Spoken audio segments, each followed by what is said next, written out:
Bonjour YouTube, j'espère que tu vas bien. Bienvenue dans une nouvelle session du React Politique.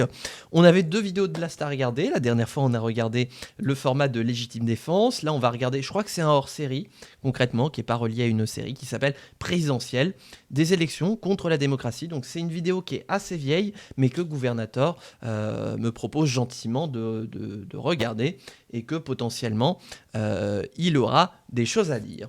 Donc, je ne sais absolument pas de quoi on va parler, sinon qu'on commence tout de suite avec le général de Gaulle. Donc il y a finalement un peu un fil rouge avec le React de la dernière fois.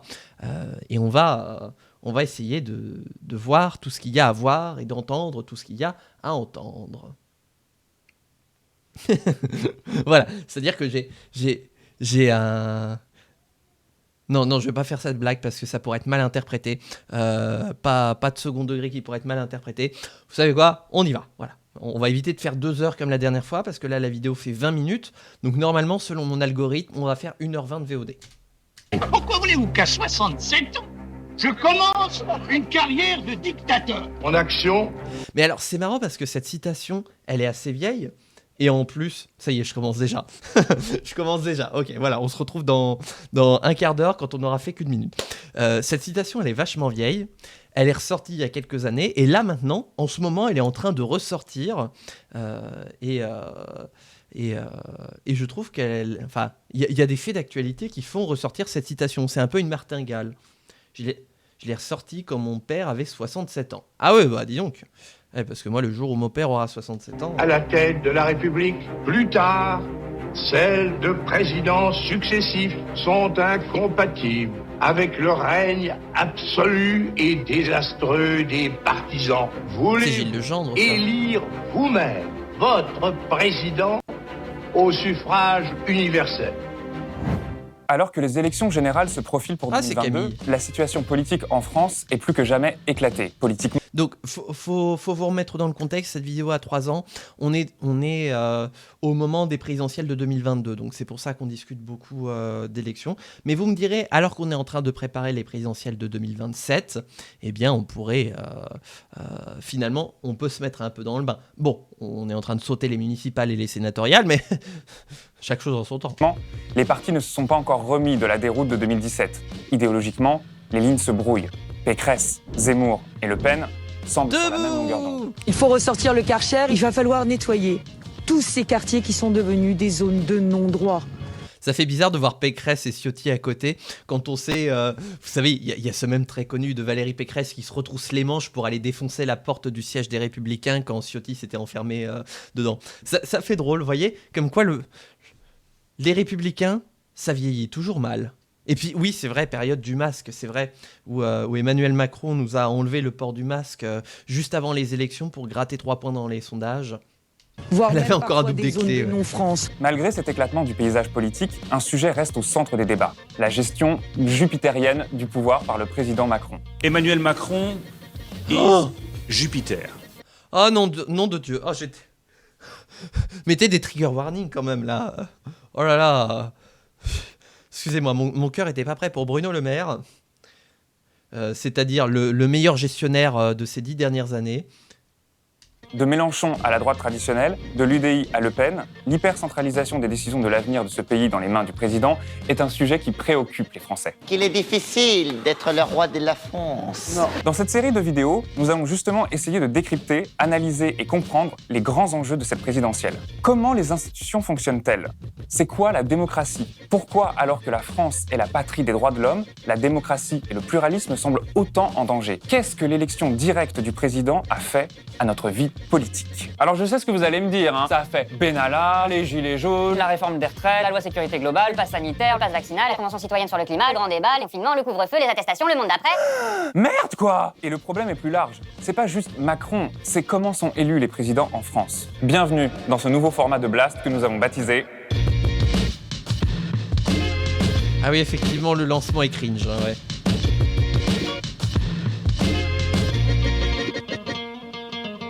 Bon, pour les présidentielles, vous voyez le tableau, hein. C'est tous les 5 ans, ils promettent d'être féministes, écolos, et puis, une fois élus, ils font le contraire, voire pire, tous des menteurs, des escrocs, des voleurs. Retenons cela.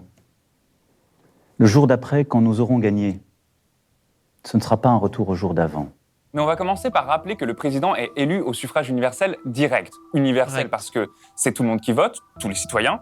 Direct parce que c'est les citoyens qui décident directement. C'est nous qui mettons un petit bulletin avec le nom du président dans une enveloppe. Pas de nom du tout, hein. Même si pour l'instant ça sert pas à grand-chose le vote blanc. Pour revenir à nos oignons, ça n'a pas toujours été comme ça l'élection présidentielle. C'est en réalité assez récent dans l'histoire républicaine française. Ce n'est que depuis 1962 qu'on élit directement les présidents. Avant 62, le président était élu au scrutin universel indirect.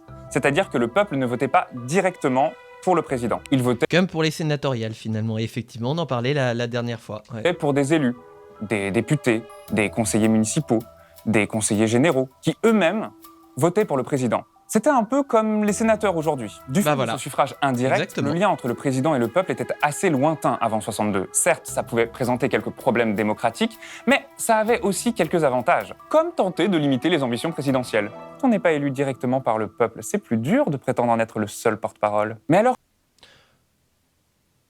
Ah ouais, oui, d'accord, je vois ce qu'il veut dire. Ouais, c'est vrai qu'aujourd'hui, quand on regarde les élections présidentielles, c'est devenu une espèce de course au populisme. Attention, hein, je mets des grosses guillemets quand je dis ça. C'est un petit peu la foire d'empoigne des propositions plus ou moins choc pour essayer de se distinguer du candidat d'en face comme du candidat à côté, alors que finalement, après, techniquement, ces propositions, en fait, c'est un peu aussi l'arbre qui cache la forêt, parce qu'on les retrouvait déjà au début de la Ve République, quand le président n'était pas encore élu au suffrage universel direct, puisqu'en fait, ces propositions, elles avaient lieu pour les élections législatives. Et donc, c'était là que ça pouvait donner lieu à la foire d'empoigne, puisque c'était la grande partie des gens qui constituaient le corps électoral. Donc, en fait, c'est juste qu'au lieu de faire ta campagne présidentielle, puisqu'il n'y en avait pas, où c'était la foire d'empoigne et la foire au populisme, eh bien, tu le faisais aux législatives. Et donc, c'était ceux qui allaient être députés et élus des collectivités territoriales qui scandaient haut et fort qu'ils allaient résoudre tous les problèmes par la force du nombre, plutôt que simplement la figure ultra-présidentielle du président de la République, la figure providentielle que tout le monde attend, qui va régler tous les problèmes, retour de la femme aimée, résultat garanti. Voilà. C'est juste que ça a changé un petit peu le processus de la campagne, puisque maintenant, aujourd'hui, d'autant plus avec l'alignement du calendrier électoral entre les présidentielles et les législatives, ça a changé aussi quand on est passé au quinquennat, et bien du coup, ça a constitué une sorte de fuite en avant perpétuelle de la campagne sur les présidentielles, alors que finalement, elles n'ont pas un rôle si important que ça. Déterminant, mais pas omniprésent. Et normalement, en fait, on devrait parler autant des présidentielles que des législatives au niveau de la campagne. que s'est-il passé pour que ça change ? En 62, ça faisait presque 4 ans que le général de Gaulle était président. Et donc, comme je viens de le dire, il était élu par un collège élargi, environ 80 000 électeurs. Mais pas directement par le peuple. Or, cette situation d'illégitimité gêne le général depuis longtemps. De Gaulle et d'ailleurs, vous voyez à sa tête qu'il nous a compris. Voilà. A toujours eu un complexe du sauveur de la France. Il voulait être cet ange gardien directement choisi par le peuple et mandaté par lui pour le représenter et le protéger. Déjà... Oui, en même temps, quand tu participes à sauver la France, oui, tu finis par développer certains complexes. Voilà. Vous savez, je vais citer un de mes collègues streamers et peut-être que vous saurez retrouver qui c'est qui a dit ça, mais il n'y a pas de drogue plus dure, plus grande, plus puissante et à laquelle on ne puisse définitivement renoncer que une foule de 10 000 personnes qui scandent votre nom à l'approche d'une élection que vous comptez gagner. Donc forcément, quand vous êtes le général de Gaulle et que c'est des millions et des millions d'habitants d'un pays qui scandent votre nom, voilà, mécaniquement vous prenez la grosse tête. Et c'est pour ça qu'on dit que le pouvoir corrompt, parce que plus on vous sollicite, plus vous prenez la grosse tête. En 1946, il rêvait d'un régime quasi-présidentiel avec lui comme chef de l'État. Pas Léo Mans. Mais les Français, eux, à l'époque, n'en ont pas voulu. Et du coup, De Gaulle est allé bouder à Colombey les 2 églises en attendant sa revanche. Vous savez, c'est là que Nadine Morano et toute la droite va quand elle a un coup de blues.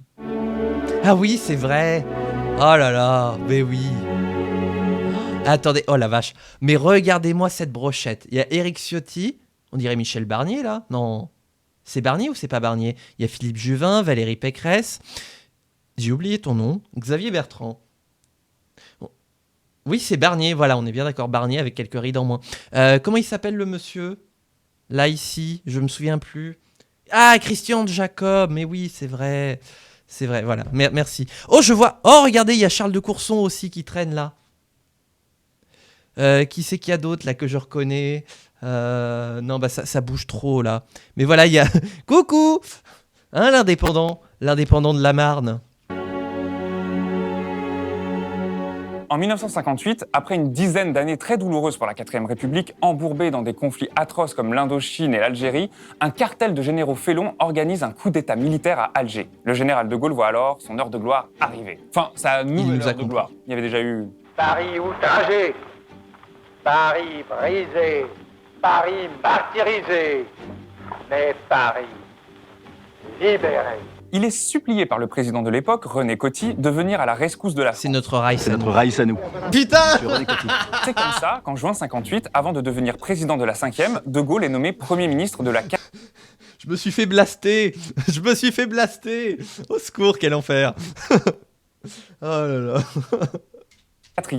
Il résout la crise et apaise la situation. Et c'est là qu'il fait revenir son projet déjà rejeté en 1946. Mais De Gaulle ne peut pas tout décider tout seul, du moins pas encore. Il est obligé de négocier. Le projet qui aboutit, c'est la 5e République de 1958. Celle-là même où le président est élu par ce collège élargi au scrutin indirect, les 80 000 électeurs dont je parlais plus tôt. C'est un demi-échec de prime abord, mais n'oublions pas que le bon général a été formé à la grande stratégie. Un petit... Bah c'est ça, voilà. Un demi-échec n'en reste pas moins une demi-réussite quand même. Et n'oubliez pas que le temps long permet d'obtenir de plus grandes réussites. Tactique pour conforter ses positions n'est pas un mauvais coup. Et c'est exactement ce qu'il fait. Il profite des gains qu'il a pu obtenir en 58 pour capitaliser sur sa personne et accroître encore sa présence et son aura. Soutenu dans son entreprise par son fidèle de toujours et président de l'Assemblée nationale, Chaban-Delmas, il domine la politique intérieure avec son nom. Et ce même Chaban-Delmas, lors du congrès du mouvement gaulliste en 1959, assène à qui veut l'entendre sa nouvelle et subversive théorie, le domaine réservé du président. Selon Chaban... Ah oui, c'est vrai que ça date de Chaban-Delmas, le domaine réservé, oui. Le président disposerait de matières qui lui seraient réservées. La diplomatie, les armées, la dissuasion nucléaire. Or, rien de tout cela n'est dans la Constitution. On s'en bat les couilles, on s'en bat les couilles, on s'en bat les couilles. Commence à ancrer dans l'esprit des Français une... En fait, c'est pas dans la Constitution, mais ça s'est institué avec la pratique de la cohabitation. Mais c'est intéressant qu'il le souligne parce que j'ai entendu parler de la pratique du domaine réservé. Ça a même ressurgi du coup avec les législatives anticipées de 2024. L'idée que si Emmanuel Macron se retrouvait sous une cohabitation, eh bien il aurait son domaine réservé pour continuer à avoir de l'influence et tout. Mais par contre, j'avais jamais capté qu'en fait c'est pas dans la Constitution, que c'est pas marqué noir sur blanc, article 150-1-4-9, de dire certaines missions sont dévolues au président de la République, etc. etc. Si, c'est dans la Constitution, c'est juste flou. Ah, est-ce que tu peux nous pondre l'article de la Constitution qui nous montre à quel point c'est flou? Si tu l'as de mémoire, au pire on passe à la suite, mais article 5, alinéa 3. Alors,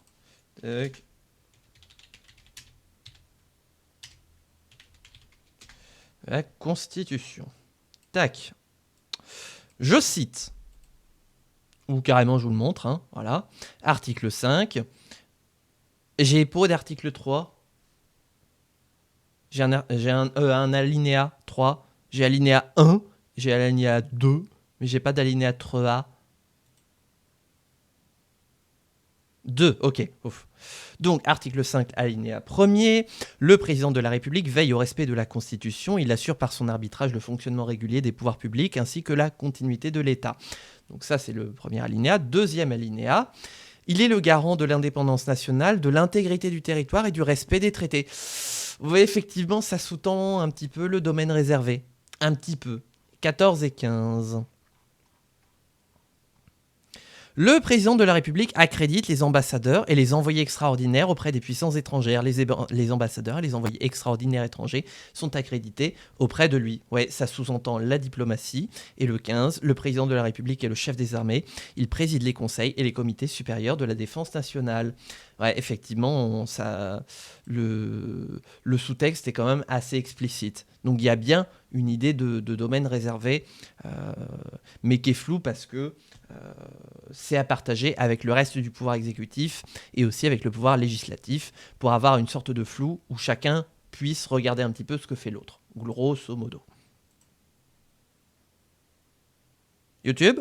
Certaines visions de la fonction présidentielle. De Gaulle arrive donc à capitaliser sur son nom. Il a mis fin à la guerre d'Algérie, à l'instabilité parlementaire et il engrange de beaux succès économiques. C'est ainsi que désormais, le général peut passer à l'action.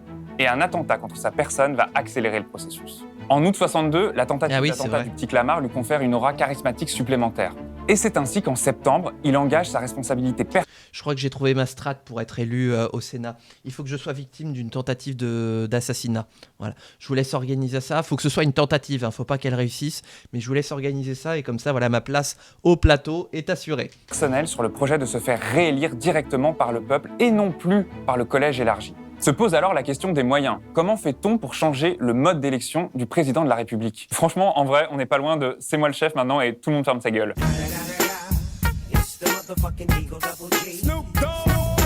Sauf que son problème, c'est le mode d'élection des gouvernants, président ou parlementaire, qui est particulièrement protégé. Non, comment ça ? Faut pas qu'on puisse le modifier tous les 4 matins. C'est pour ça que le mode d'élection est inscrit dans la Constitution, la forme la plus haute de reconnaissance juridique, expression suprême de la volonté solennelle. On va parler du référendum de 62 anticonstitutionnel. Oh, je le sens venir gros comme une maison.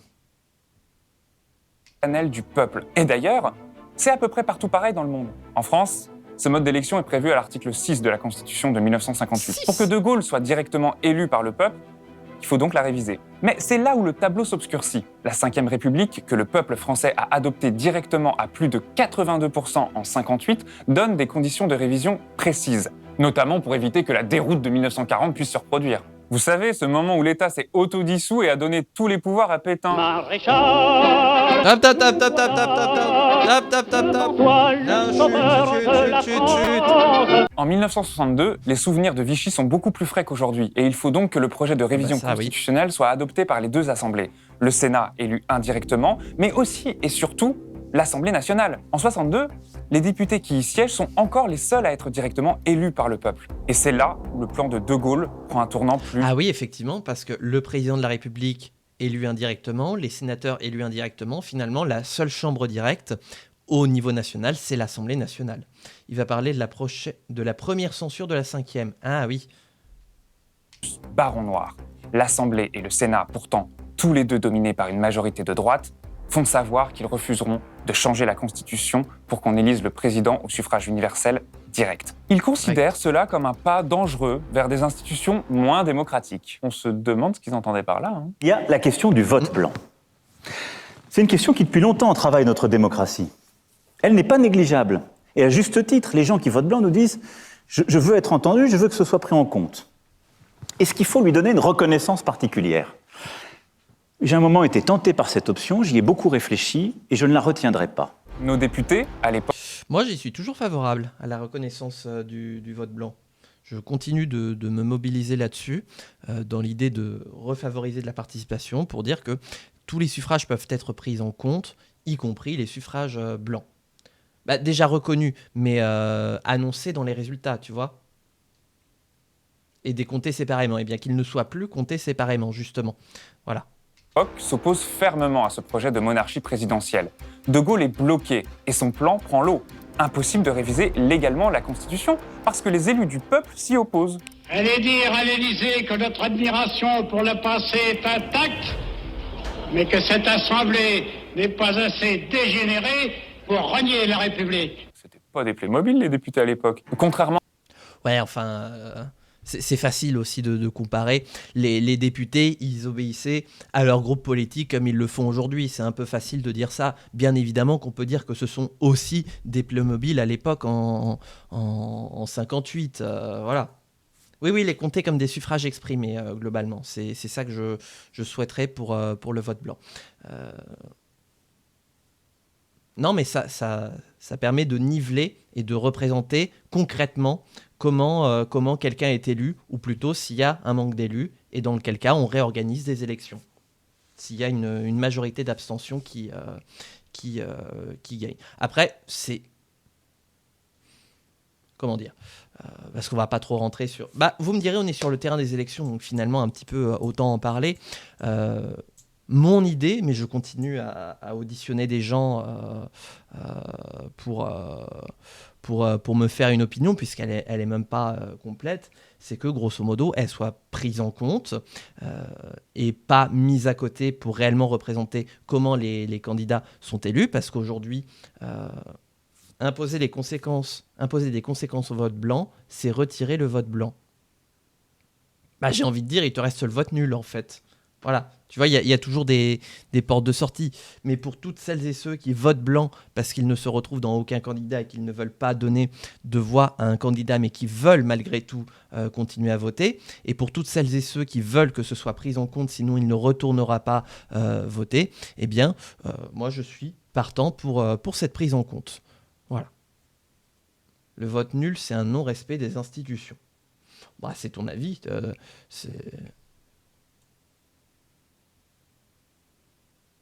Le vrai vote blanc ne soit pas décompté. Parce que, attendez, qu'est-ce que vous définissez comme vrai vote blanc, là ? Parce que, attention, on commence à partir dans des discussions un peu sémantiques.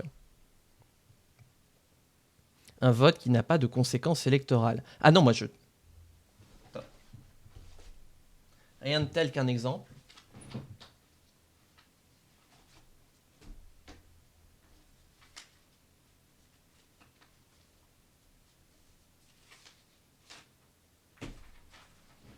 Ça fera l'affaire.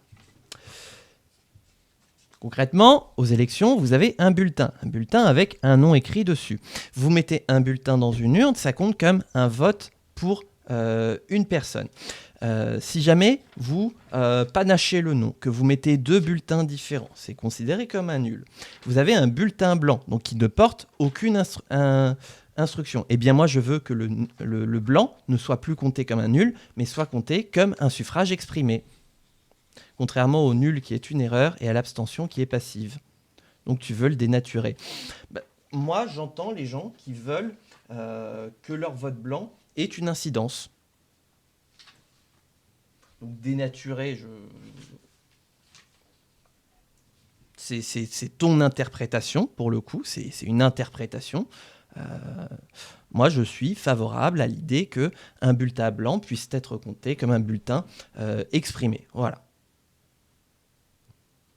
Aujourd'hui, tout le monde ne considérait pas encore le président comme le chef suprême de la nation. C'est alors que le général a l'idée de faire ce que la plupart des dictateurs font, organiser un référendum. Attends, qu'est-ce qu'il vient de dire là ?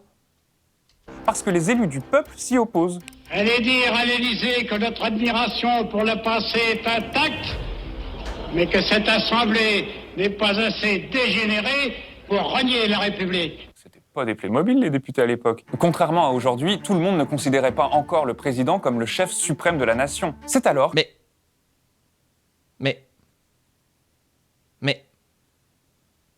si, en fait. Si. C'est juste qu'on ne l'élisait pas directement. C'était le chef de la nation. C'est littéralement son titre. Enfin, chef de l'État. Que le général a l'idée de faire ce que la plupart des dictateurs font, organiser un référendum. Voulez-vous, dorénavant, élire vous-même votre président au suffrage universel? Alors, tout le monde se dit qu'un référendum, a priori, c'est démocratique. Pas vraiment un truc de dictateur, hein. Ça dépend. Dans ce genre de référendum, il suffit de paralyser les oppositions. Autrement dit, s'assurer de ne pas être haï par plus de 50% des Français qui iront voter. Et pour ça, il y a la propagande. Et comment vous appelez un pays qui a comme président un militaire avec les pleins pouvoirs, une police secrète, une seule chaîne de télévision et dont toute l'information est contrôlée par l'État? J'appelle ça la France, mademoiselle. Et pas n'importe laquelle. La France du général de Gaulle. Les députés, qui sont les seuls représentants directs, sont taxés de n'avoir que leurs intérêts et ceux de leur parti à cœur. En action, à la tête de la République, Plus tard, celles de présidents successifs sont incompatibles avec le règne absolu et désastreux des partisans. Le 49-3, c'est vous! D'ailleurs, cette culture anti-parlementaire est toujours bien vivante aujourd'hui. Il est une mesure depuis longtemps souhaitée par nos compatriotes qu'il me semble indispensable de mettre en œuvre. La réduction du nombre de parlementaires. Quand le général annonce... Oui, effectivement, le parallèle est assez flagrant pour le coup, autant dans le fond que dans la forme, hein, d'ailleurs. Un référendum pour réviser la Constitution afin d'être élu directement par le peuple, le Parlement s'y oppose vigoureusement. Une mobilisation transpartisane se met en place sous la houlette du président du Sénat de l'époque, Gaston Monnerville. Tous les partis représentés au Parlement, à l'exception des gaullistes, font bloc contre ce projet. Et, chose inédite dans l'histoire de la Ve République, l'Assemblée nationale utilise la censure, le seul outil dont elle dispose pour contraindre l'exécutif à revoir sa copie. Pour la première fois, et jusqu'à ce jour la dernière, le gouvernement de la Ve République est congédié par les députés. Ambiance genre... Mais dehors les Romano! Mais De Gaulle s'y attendait. Il faut reconnaître que le général était un fin stratège. Alors qu'il est publiquement et totalement désavoué par les représentants du peuple, alors que son gouvernement a été censuré, il décide de dissoudre l'Assemblée nationale. En dissolvant l'Assemblée, il s'assurait d'avoir le Palais Bourbon vidé de ses députés. Dissous, ils ne peuvent se réunir. Donc c'est ça la première motion de censure adoptée. Mais quelle était la première motion de censure déposée? Ah, ben je sais pas. Est-ce qu'on parle uniquement sur la Ve République ou bien on compte toutes les républiques? Bonjour, bonjour Max, bienvenue sur ce stream. On a changé notre fusil d'épaule parce qu'il n'y a pas de QAG au Sénat aujourd'hui. Donc voilà, on se fait un petit peu de blast. Et je me fais blaster. Seulement la 5e. Eh ben j'en ai foutrement aucune idée. Je ne suis pas un... C'était contre l'usage de l'article 16 par De Gaulle. Ah, ok. Logique dans un sens finalement. Parce que je veux dire, aujourd'hui, pareil, on aurait un président qui utiliserait l'article 16, il se prendrait une motion de censure, enfin, pas lui, mais son gouvernement, se prendrait immédiatement une motion de censure dans la tronche. Dans l'hypothèse où l'Assemblée nationale soit encore en capacité de siéger. Voilà, parce que c'est quand même une des conditions pour activer l'article 16, c'est que le fonctionnement normal des pouvoirs publics est perturbé. Donc, voilà. La législature est arrivée à son terme prématuré. Il décide alors de se passer du consentement des élus directs du peuple en détournant une procédure qui fait illusion de façon bien pratique, le référendum législatif. Alors comme c'est un peu technique, on est allé chercher pour vous un super pro des trucs techniques. Le spécialiste des trucs techniques présente le référendum législatif. Prévu à l'article 11. Ah, Guillaume. Au président, sur proposition du Premier ministre, de soumettre au peuple un projet de loi concernant l'organisation des pouvoirs publics, entre autres. Le problème, c'est que la Constitution a explicitement prévu une partie entière consacrée à sa propre révision. C'est l'article 89. Avec cette procédure, on commence par consulter les élus du peuple, on discute et les deux assemblées doivent voter en termes identiques le projet. Puis une fois que les représentants du peuple sont d'accord, le président a deux options. Soit le soumettre de nouveau au Congrès, la réunion solennelle des deux assemblées pour un vote au 3/5e, soit il peut en faire un référendum. C'est comme ça qu'on a fait en l'an 2000 pour le passage du septennat au quinquennat. C'est aussi comme ça qu'on a fait en 2023, 2024, je sais plus, pour l'IVG, par exemple, aussi. Pas compliqué. Pas non plus répéter 15 fois. Voilà. Les questions? C'était le spécialiste des trucs techniques. On voit ainsi que même dans la procédure prévue par la Constitution, le peuple peut tout à fait être consulté. C'est pour cela que l'article 11 et son référendum sur les pouvoirs publics n'a rien à voir avec la révision de la Constitution. Et... Oui, l'IVG, c'était via le Congrès, effectivement, qu'on a vu, puisque du coup, comme l'expliquait Guillaume Meurice, qu'on remercie, et qu'on embrasse, au passage, voilà, après le vote des deux assemblées au 3/5e, il faut soit la réunion du Congrès, soit un référendum. Voilà, vous avez deux propositions, et vous choisissez laquelle vous paraît la plus adaptée.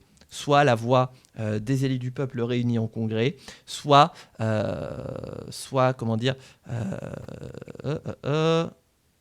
le référendum. Ouf. Excusez-moi, j'ai jamais connu de ma vie un référendum, donc c'est pour ça que le mot m'est un peu éloigné. J'ai vécu ce moment en direct. Pareil, j'étais en télétravail à ce moment-là, et donc du coup j'avais mon boulot là, et j'avais le congrès juste à côté. Et donc au début je travaillais bien, et puis après... Je me suis petit à petit détourné définitivement vers le Congrès. Je crois que c'est à partir de Claude Malhuret que je me suis définitivement tourné vers le Congrès et que le boulot, il est passé au second plan. Lis l'article 29. Lisez.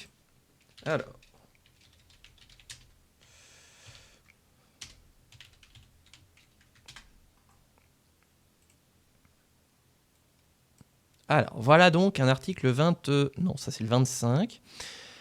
Le Parlement est réuni en session extraordinaire à la demande du Premier ministre ou de la majorité des membres composant l'Assemblée nationale sur un ordre du jour déterminé. Ah, mais vous me l'aviez fait lire, l'article 29.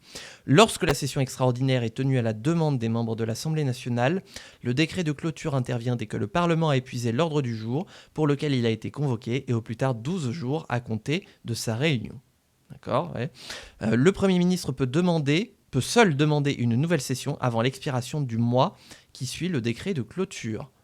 Ah, d'accord.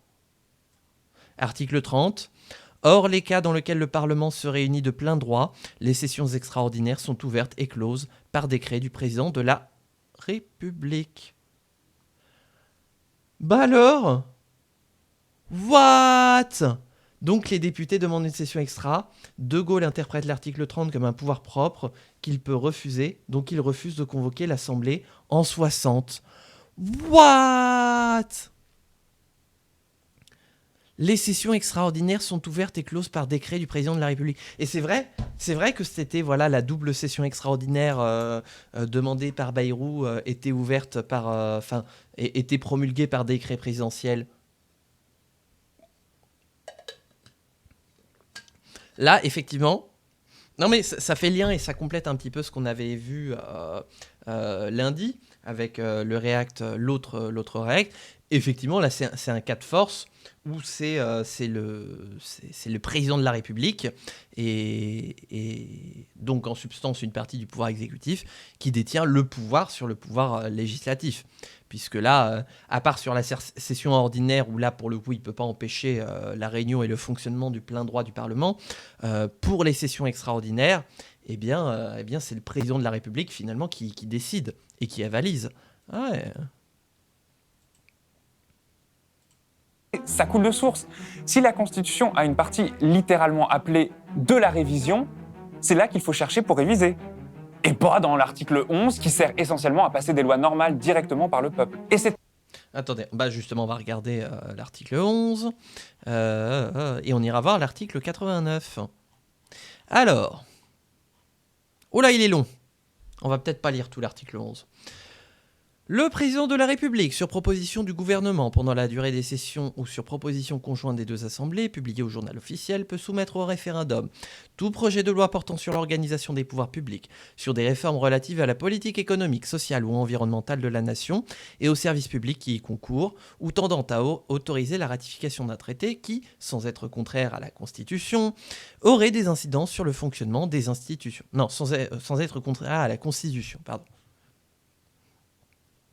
Lorsque le référendum est organisé sur proposition du gouvernement, celui-ci fait devant chaque assemblée une déclaration qui est suivie d'un débat. Oui, donc ça c'est effectivement pour les lois ordinaires, c'est pas pour les lois constitutionnelles, l'article 11. Un référendum portant sur un objet mentionné au premier alinéa peut être organisé à l'initiative d'un cinquième des membres du Parlement. Oui, c'est le référendum d'initiative parlementaire, le RIP, soutenu par un dixième des électeurs inscrits sur les listes électorales. Cette initiative prend la forme d'une proposition de loi et ne peut avoir pour objet l'abrogation d'une disposition législative promulguée depuis moins d'un an. Ah, il y a un cooldown quand même. Les conditions de sa présentation et celles dans lesquelles le Conseil constitutionnel contrôle le respect des dispositions de l'alinéa précédent sont déterminées par une loi organique. Oui, voilà. Oh nom de Dieu, c'est pas fini. Si la proposition de loi n'a pas été examinée par les deux assemblées dans un délai fixé par la loi organique, le président de la République la soumet au référendum. Intéressant ça. Ah, il est intéressant cet alinéa. Lorsque la proposition de loi n'est pas adoptée par le peuple français, aucune nouvelle proposition de référendum portant sur le même sujet ne peut être présentée avant l'expiration d'un délai de 2 ans suivant la date du scrutin. Ah, sympa les cooldowns. Lorsque le référendum a conclu à l'adoption du projet ou de la proposition de loi, le président de la République promulgue la loi dans les 15 jours, blablabla, ça on connaît. Voilà. Oui, effectivement, le lien de gouvernateur, il faut copier-coller parce que sinon ça ne fonctionne pas. 89, c'était l'année... Ah, évidemment, ouais, c'est le dernier article en fait. L'initiative de la révision de la Constitution appartient concurremment au président de la République, sur proposition du Premier ministre, et aux membres du Parlement.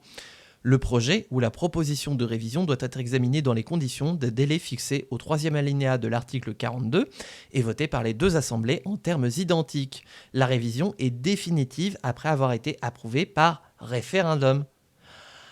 Ah, donc pour réviser la Constitution, il faut obligatoirement passer par un référendum. Non, attendez, il y a d'autres alinéas. On s'excite pas, ne vous excitez pas, interdiction de vous exciter. Toutefois, le projet de révision n'est pas présenté au référendum lorsque le président de la République décide de le soumettre au Parlement convoqué au Congrès. Dans ce cas, le projet de révision n'est approuvé que s'il réunit la majorité des 3/5 des suffrages exprimés, le bureau du Congrès et celui de l'Assemblée nationale. Aucune procédure de révision ne peut être engagée ou poursuivie lorsqu'il est porté atteinte à l'intégrité du territoire. Ouh, ça on sent clairement le petit alinéa exprès pour éviter la fin de la 3e République. Intéressant. La forme républicaine du gouvernement ne peut faire l'objet d'une révision. Alors ça, ces 2 alinéas, c'est littéralement un soubresaut de l'État français, quoi. Voilà, pour ne plus jamais que ça se reproduise. On ne peut enlever la forme républicaine du gouvernement et on ne peut pas modifier la Constitution si l'intégrité du territoire est mise en danger. Voilà, ce qui empêche effectivement de faire tomber la 5e République par motif d'invasion des forces armées. Voilà. Enfin, d'invasion, de guerre, tout ce que vous voulez. Ah ouais, il est hyper intéressant cet article. C'est ainsi, alors même que c'est interdit, que De Gaulle utilise une simple loi pour modifier la Constitution et amender l'article 6 pour se faire élire personnellement et directement par le peuple. Et personne ne l'a arrêté. Légalement, plus personne ne pouvait. Le Sénat n'en a jamais eu le pouvoir. Voilà. Et l'Assemblée était déjà dissoute. De Gaulle a fait un coup d'État.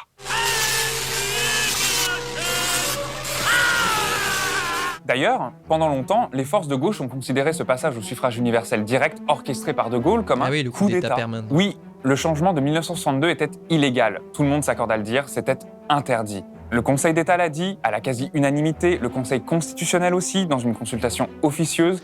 Quel est le... J'imagine qu'il y a un délai... Comment on appelle ça ? Un délai de forclusion, j'imagine. Quel est le délai à partir duquel on peut mettre en cause, une loi de nature constitutionnelle? Le délai de prescription, pas forclusion. Oui, voilà, merci, gouvernateur. Est-ce qu'il y a un délai de prescription pour les lois constitutionnelles ? Comment ça mettre en cause ? Là, pour le coup, la réforme constitutionnelle de 62 est anticonstitutionnelle. Donc on devrait... à moins d'une prescription, on devrait pouvoir la remettre en cause pour revenir à ce que c'était précédemment. Et que si on veut revenir à l'élection du président de la République au suffrage universel direct, eh bien, passer par une révision constitutionnelle en bonne et due forme qui respecte la procédure, quoi. Tu peux pas faire de QPC sur la Constitution elle-même. Ah donc, une fois que c'est passé, peu importe la forme, même si c'est inconstitutionnel, ça passe quand même. Je vais péter un câble. Ça n'existait pas avant de... Attends, parce que là, ouais, il y a un truc. Parce que, c'est une boîte de Pandore. Ça veut dire que tu peux, à partir du moment... Tu dissous l'Assemblée nationale, et boum, tu peux faire toutes les révisions constitutionnelles au suffrage, au référendum, et en fait, personne ne peut les mettre en cause. Le CC n'a été saisi qu'après le référendum. Ah, oui, pub. C'est terrible, ça. Mais c'est terrible, ça. Attendez, je vais mettre en pause. Voilà, ça y est, la pub est terminée. Donc, il a dit qu'il ne pouvait pas s'opposer à la décision du peuple, ce qui peut s'entendre en soi. Mais depuis, il y a eu l'arrêt dont j'ai oublié le nom. Ah.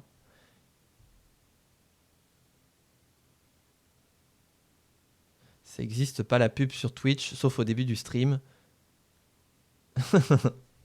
Non, mais du coup, il y a une vraie question, parce que ça voudrait dire que, alors qu'on est censé être en état de droit, dans un état de droit, où donc c'est la Constitution et ces outils qui sont censés garantir leur propre fonctionnement, respect, et donc qu'on ne passe pas outre, et bien avec cette procédure, on peut passer outre.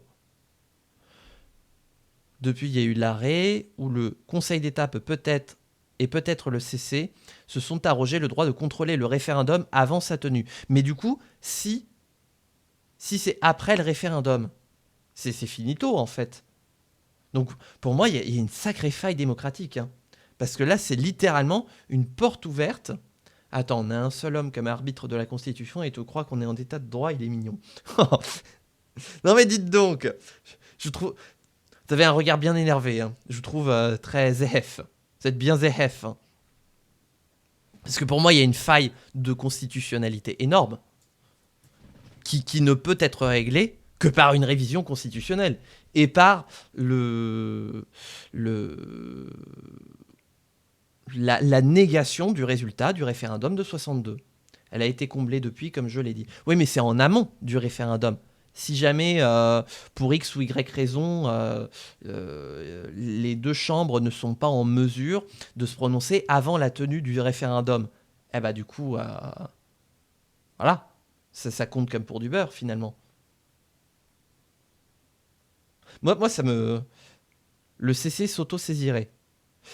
Est-ce que, du coup, quand il y a une auto-saisine, ou même une saisine en amont de quoi que ce soit, est-ce que ça retarde la mise en œuvre de la situation? Parce que ça veut dire que, pour le coup, ça voudrait dire que j'ai ma réponse là, et je serais rassuré de savoir que si le Conseil d'État ou le Conseil constitutionnel se saisissent sont saisis ou sont auto-saisis, est-ce que ça décale le référendum tant qu'ils n'ont pas statué sur la constitutionnalité du référendum? Auquel cas, ça me rassure. Si en fait, le temps de la saisine, le délai d'organisation du référendum n'est pas suspendu... Article 60. Allez, encore un article. Mais bon, ça permet de creuser tous les petits subterfuges de la Constitution, on va dire. J'y suis presque. Article 60. Le Conseil constitutionnel veille à la régularité des opérations de référendum prévues aux articles 11 et 89 et au titre 15. Il en proclame les résultats. Voilà, ça c'est intéressant. Il en proclame les résultats. Ça veut dire que du coup, quand bien même il ait lieu, mais qu'ils sont contre, eh ben en fait ils proclameront pas les résultats. Donc, non. Il peut intervenir en amont. Ça faut pas arriver. Eh merde. Pardon, mais j'avais de l'espoir, hein, et vous connaissez ma théorie sur l'espoir. Mais hein. il y a de l'espoir. Oui, il y a de l'espoir. Il y a de l'espoir. Pas pour vous précisément, mais pour l'humanité en général. Voilà. La première phrase. Veille à la régularité des opérations de référendum prévues aux articles 11 et 89. Ah bah oui, la régularité des opérations de référendum. Donc c'est-à-dire qu'en amont, il intervient pour vérifier que toutes les dispositions soient conformes à la Constitution et que si jamais, pour une raison X, un article Y, un bulletin de vote Z, ce ne serait pas conforme à la Constitution, ciao, bye bye. Ok, c'est bon, je suis rassuré. Voilà. La Constitution m'a rassuré. Merci, gouvernateur. Les deux chambres du Parlement et plus généralement tous les partis politiques. Sauf les gaullistes, évidemment. Cependant, ce mode d'élection s'est reproduit et répété au fil des années et il est désormais largement admis que l'article 6 de la Constitution prévoit bien l'élection du président au suffrage universel direct. Biberonné par une propagande d'État, le peuple français a validé son référendum, contrairement à ce qu'il avait répondu en 1946. Puis, il a élu De Gaulle président au suffrage universel direct avant de lui donner sa majorité à l'Assemblée nationale. Et là, triple coup de soufflet. La violation de la Constitution entérinée, la présidentialisation des institutions validée, la défaite du Parlement consommée. On croit toujours que les coups d'État, c'est chez les autres, mais ça a bien eu lieu chez nous en 62. Vous vous rendez compte de ce que ça a fait à la démocratie? Parce qu'elle est là, la question de fond. Aujourd'hui, les élections sont dans la pratique considérées comme valides. Mais 1962 pose évidemment des problèmes démocratiques majeurs. Si le recours au peuple est par principe une bonne idée en démocratie, il faut toujours se souvenir que les constitutions ne sont pas là pour décorer. Non seulement elles sont la volonté directe du peuple, mais elles servent à empêcher justement ce genre de manœuvre. Le peuple... Ouais, je suis entièrement d'accord avec tout ce qu'il dit, ça, là-dessus. Entièrement d'accord sur cette logique de coup d'État avec le référendum inconstitutionnel de 62.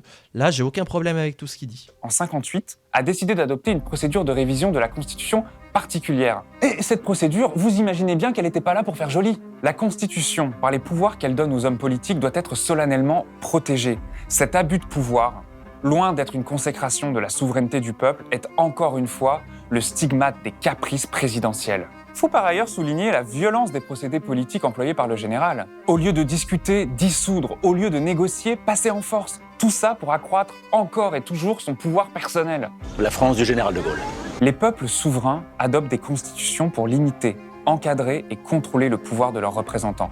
Et en démocratie, il n'y a rien de plus grave qu'un militaire à la tête de l'État qui viole la Constitution pour la réviser et changer les règles de son propre poste, qui méprise et piétine le Parlement et qui préfère le coup de force à la négociation démocratique.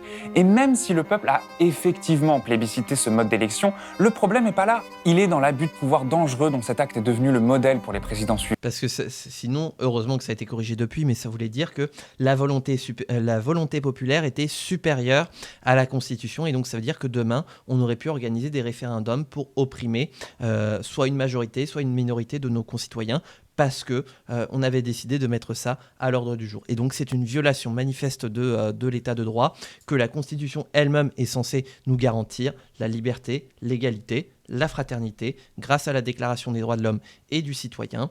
Rapport justement à tout ce qu'on a vu avec la VOD précédente sur l'autre vidéo de Blas. Finalement, c'est bien de les avoir fait dans cet ordre-là, d'avoir fait d'abord la Constitution, ensuite les élections. Je trouve que ça se goupille très bien, parce qu'il y a plein de renvois qui renvoient à la vidéo précédente, donc c'est bien foutu.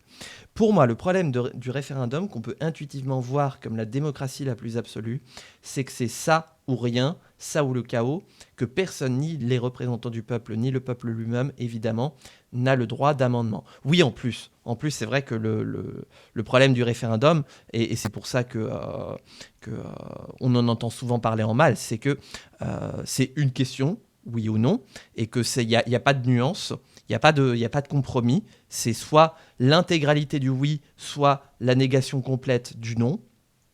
Il n'y a pas de changement au fur et à mesure de l'évolution. Et d'autant plus, qu'est-ce que je voulais dire ? Oui, voilà, comme tu disais, de faire une contre-proposition, c'est-à-dire qu'une autre question à laquelle on pourrait répondre, discuter et voter en nos âmes et consciences. On autorise les parlementaires, dans le cadre du vote de la loi, à voter chaque article, chaque amendement, chaque partie et chaque projet au global. Pourquoi n'en serait-il pas le cas pour un référendum finalement ? Alors ça demanderait des moyens considérables, mais ça permettrait de rajouter plus de participation à notre démocratie. Mais à l'ère des technologies du numérique, je ne vois pas ce qui empêcherait de mettre ça en place justement. Et c'est là le problème de fond. Les gouvernants doivent être surveillés et contrôlés. Leurs compétences doivent être limitées et la concurrence entre les pouvoirs doit être mise en place pour éviter qu'ils n'en abusent. Sans de forts contre-pouvoirs, les gouvernants font ce qu'ils veulent et piétinent les constitutions que les peuples ont directement érigées pour se protéger. C'est un peu ce qui s'est passé ces 5 dernières années. Plébiscité par 66% des voix et porté par une majorité parlementaire dans la foulée, Macron a estimé qu'il avait un blanc-seing pour diriger la France. Alors qu'en réalité, la majorité des Français s'est contentée de faire barrage à l'extrême droite en mai 2017, puis s'est désintéressée des législatives. Comme le prouve le taux d'abstention record en juin de la même année, 51,3%. 62 est la première marche des nombreux dysfonctionnements de la Ve République aujourd'hui. C'est l'affaire, trop peu connue mais banale, d'un militaire en fin de carrière qui viole la Constitution et piétine les élus directs du peuple pour accroître son propre pouvoir. Parce que ce qui est fou, c'est que si jamais aujourd'hui un parti se présentait pour dire « nous voulons corriger le coup d'État de 1962, nous voulons redonner à la Constitution sa place et donc refaire élire le président de la République par un collège d'électeurs tel qu'il était avant 1962 ». Personne n'avaliserait un tel projet.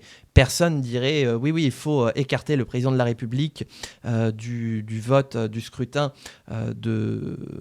du peuple, d'autant plus qu'aujourd'hui, on a 60 ans d'exercice justement du scrutin universel direct présidentiel.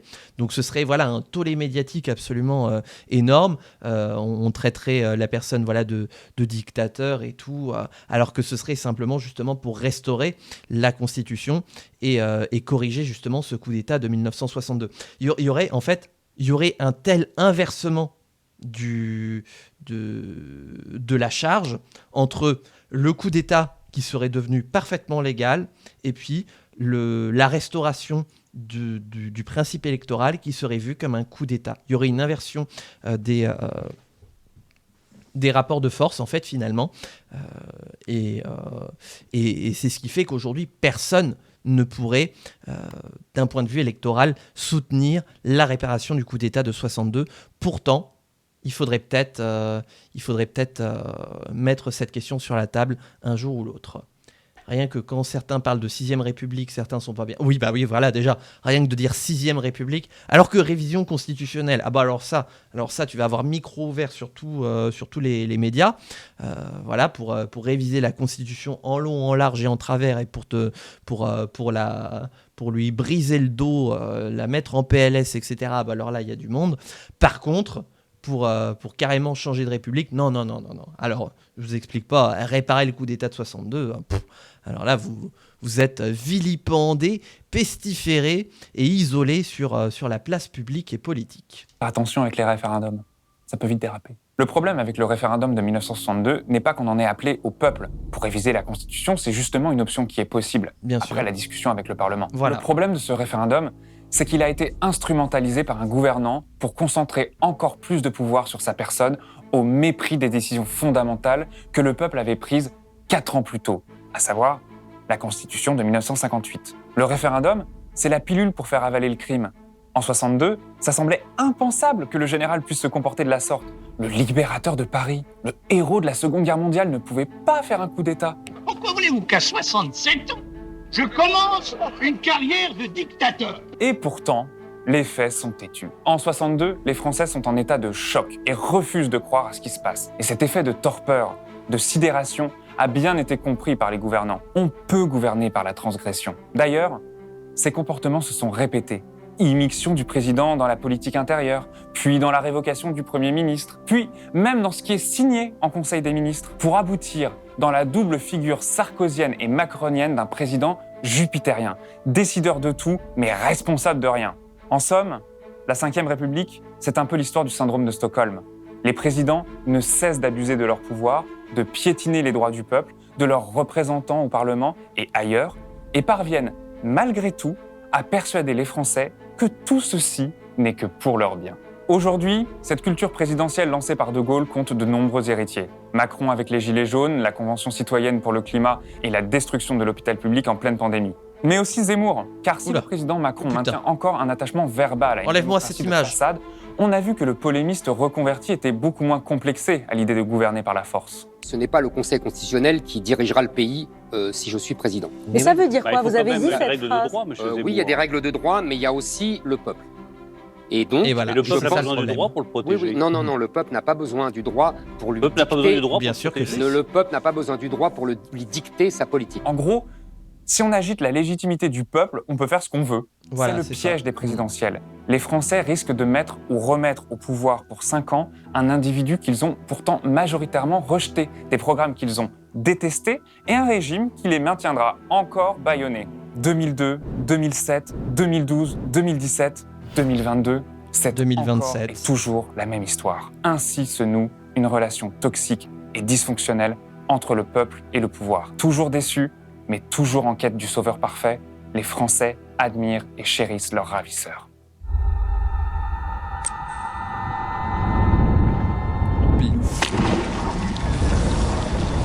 Pas trop longtemps, je veux pas me faire démonétiser. Pas longtemps, je veux pas me faire démonétiser. C'est vrai que ce constat peut paraître désespérant. Mais il faut quand même retenir de tout ça que le pouvoir... En général, moi, quand je regarde Blast, à la fin, je ressors, je suis complètement abattu. Je me dis, bon, bah ça y est, c'est la fin des haricots. Je vais aller me rouler en boule dans un coin et je vais pleurer toutes les larmes de mon corps. C'est vrai que abuser de Blast, et surtout en ce moment... ils ont une ligne politique assez fataliste, hein, je trouve, en ce moment, Blast. Donc, à consommer, à modérer avec consommation, hein, Blast. Il est entre nos mains. Allez, je vous laisse avec une petite citation inspirante, genre quand le gouvernement viole les droits du peuple, l'insurrection est pour le peuple et pour chaque portion du peuple le plus sacré des droits et le plus indispensable des devoirs. S'ils veulent un responsable, il est devant vous. Qu'ils viennent le chercher. Abonnez-vous. Et il y avait l'hélico qui était sur l'Élysée prêt à partir. Hein. Voilà. Donc, on allait venir le chercher, mais lui, il allait se carapater surtout. Hein. Voilà. Et faites un don à Blast. Bon, voilà. Bon, bah, et écoutez, très intéressante hein, comme vidéo. Je suis pour le coup, entièrement d'accord avec ce que dit Camille sur l'explication du coup d'État de 1962, le référendum inconstitutionnel et donc la faille que ça représentait, et heureusement ça a été finalement corrigé. Hein. On a passé beaucoup de temps à se pencher sur la Constitution, mais c'est bien pour vous dire que si jamais, comme de plus en plus de candidats aujourd'hui se revendiquent de mettre à mal la Constitution, c'est ce qui nous empêche de reperpétrer tout ce que l'humanité a fait de pire pendant la Seconde Guerre mondiale. C'est bien pour ça qu'on est passé au système d'état de droit, c'est-à-dire d'avoir un ensemble de droits, de libertés et de devoirs auxquels on est toutes et tous soumis, qui soient garantis par un texte sacré, commun, unique et indivisible, qu'est la Constitution, avec des garanties, un texte que l'on peut modifier, mais auquel il faut faire très attention, et surtout ne jamais privilégier la volonté populaire à celle de la Constitution. La Constitution nous protège de nous-mêmes, de ce que nous pouvons devenir de pire, et il ne faut jamais l'oublier. Beaucoup de constats très négatifs et peu de pistes d'amélioration. Disons que ça part d'un constat, mais comme, tu vois, tranche que... la piste, j'en ai parlé.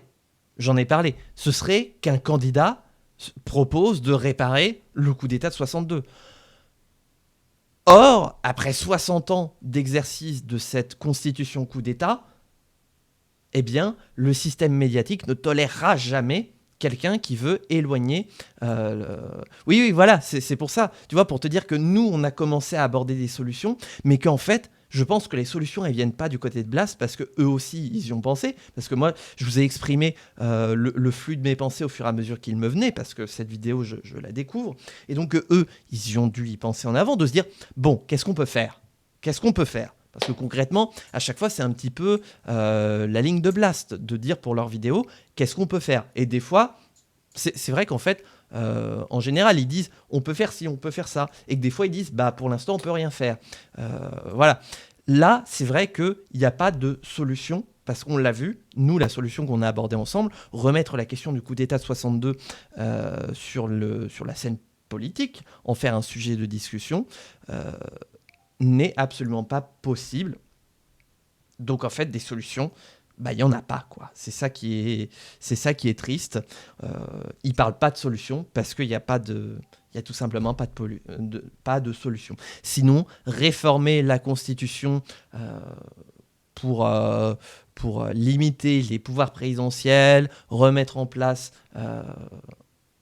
parler de solution, ce n'est pas le sujet en l'occurrence. C'est quand même dommage, ça aurait été bien justement de faire un petit peu comme on peut faire dans pas mal de formats, de faire constat, analyse, débouché. D'ailleurs, c'est d'ailleurs l'expression politique. Quand tu prends la parole en politique, tu suis toujours le même déroulé type que tu adaptes en fonction de tes besoins. Tu pars d'un constat, t'endresses ta propre analyse politique avec ta grille de lecture politique, et ensuite tu proposes des débouchés, des solutions que toi, tu considères qu'on peut mettre en place. Et là, c'est vrai qu'on a le constat, on a l'analyse, et bah, du coup, le débouché, comme je vous ai dit, pour moi, il ne peut pas venir parce qu'il n'est pas médiatiquement tolérable dans le monde médiatique qu'on a actuellement. Proposer des solutions, c'est le job des politiques, oui, là, c'est du travail journalistique. C'est pas faux, ouais, c'est vrai. C'est vrai, maintenant que tu le dis, ouais. Non mais oui, en fait, dit comme ça, Ça s'entend et ça se respecte. Tout à fait. Voilà, le fait que les journalistes informent de situations, donnent des éléments aux politiques pour que eux s'en saisissent et trouvent des solutions. C'est un petit peu comme ça qu'effectivement c'est censé fonctionner entre le pouvoir journalistique et le pouvoir, entre autres, législatif. Sortir de l'Union européenne, pardon, à force d'avoir entendu Asselineau le dire 25 fois. Je sais même plus s'il était candidat en 2022, Asselineau.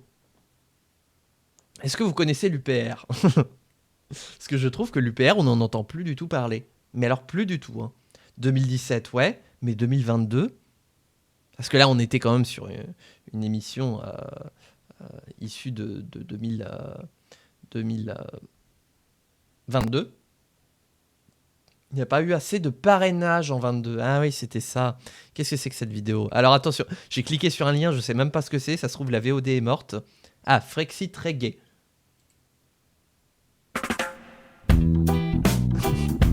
Voilà, c'est un petit bonus à la VOD, j'espère que ça vous plaira. Bon, ça se trouve, ce sera peut-être coupé au montage parce que c'est mis à droit d'auteur. Comme YouTube est assez chanson avec les droits d'auteur. Agite plus fort pour les grumeaux. Déjà, je comprends même pas les paroles. Toi ton balai, moi mon rouleau, ça va coller nos idéaux. L'image des rues rénovées, tellement on va afficher. On est parti pour tapisser. Collons l'affiche pour le Frexit, upr.fr. Ah la vache. Collons l'affiche pour le Frexit, upr.fr. Nouvelle fracassante sortir par l'article 50. Alors, attendez. Ah, on n'a pas fini la lecture de la Constitution. Voilà, la petite parenthèse musicale est terminée. Article 50. Invoquons l'article 50, je ne sais pas ce que c'est, mais on va l'invoquer. Ah, lorsque l'Assemblée nationale adopte une motion de censure ou lorsqu'elle désapprouve le programme ou une déclaration de politique générale du gouvernement, le Premier ministre doit remettre au président de la République la démission du gouvernement. Mais pas pause. Ah bon ? Ah, l'article 50. Ah oui, du TFUE. Oui. Sortir par l'article 50, le choix d'être libre en France. Sortir par l'article 50, traité de fonctionnement de l'Union européenne. La non-violence.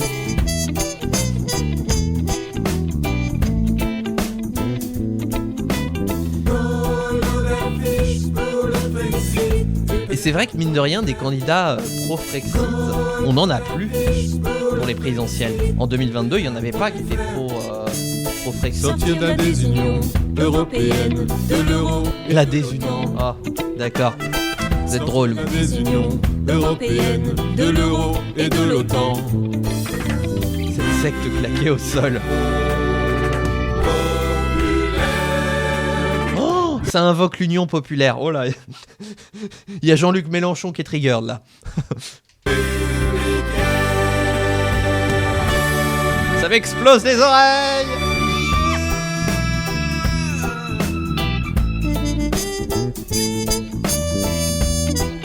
Oh, ce petit air de musique là. Cette petite trompette très sexy. Out laborieux, bah ça on regardera en post-live. Sûr et certain, ça va coller jusqu'à demain matin. Mais pas en 2022. Les idées noires apporter beaucoup d'espoir. Tip top, ça baigne, on est pas. Oh, j'ai un truc à vous dire d'ailleurs. C'est Paris, afficher le soleil pour nos enfants, témoignage de notre temps. Bref, bah on va s'arrêter en musique, YouTube. Voilà, on va s'arrêter quand la chanson sera terminée. YouTube, j'espère que ce react politique sur les élections et notamment le coup d'État de 1962 t'aura plu. Si c'est le cas, n'hésite pas à liker et à t'abonner puisque c'est la meilleure façon de mettre en avant mon contenu. N'hésite pas à commenter pour donner ton point de vue sur le sujet s'il t'a plu. Si tu as même des propositions toi aussi à proposer. Et bien sûr, on se retrouve du coup pour les sénatoriales de 2026 où je porterai les couleurs de l'UPR. Voilà, ça y est, ils m'ont convaincu. Vive l'UPR, vive François Asselineau. Le Frexit, et votez Saslil. Le Frexit. Ah là là là. Ah mais il y a encore du temps, ok. J'ai encore 1 minute à meubler. Bon bah écoutez, voilà. Le Frexit, vite, le Frexit. Je sais plus quoi rajouter moi. Ouais bah likez, commentez, abonnez-vous, partagez. N'hésitez pas, ça je le dis jamais sur les VOD, n'hésitez pas à me suivre sur les réseaux sociaux aussi. Comme ça vous aurez toutes les informations que je souhaite vous communiquer. Et comme ça, vous pourrez suivre un petit peu le programme de stream de la semaine. Je suis en stream du lundi au vendredi de 14h à 17h30 sur des contenus de politique, de pédagogie et de gaming. Donc n'hésite pas à venir nous voir. Voilà. Et le deuxième place affiche à l'équerre. Afficher le soleil pour nos enfants, témoignage de notre temps. Le premier badigeonne pour bien faire, et le deuxième place l'affiche à l'équerre.